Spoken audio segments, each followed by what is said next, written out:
To hide apps in your Windows 10 or Windows 11 computer, first you will need to right-click on your desktop and then go to the View menu. And from here, uncheck Show Desktop Icons. And this should hide all the apps icons that are on your desktop. And to show them again, you should simply right-click, go to the View, and then check Show Desktop Icons. And to delete a specific application icon or shortcut from your desktop, you should simply right-click on it and click on the delete button to get rid of it.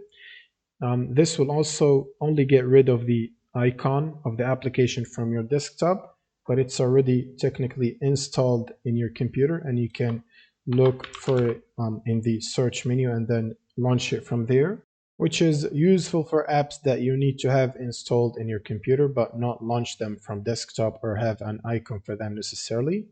And that's pretty much it for this video. Subscribe if you find this helpful, and see you in the next one.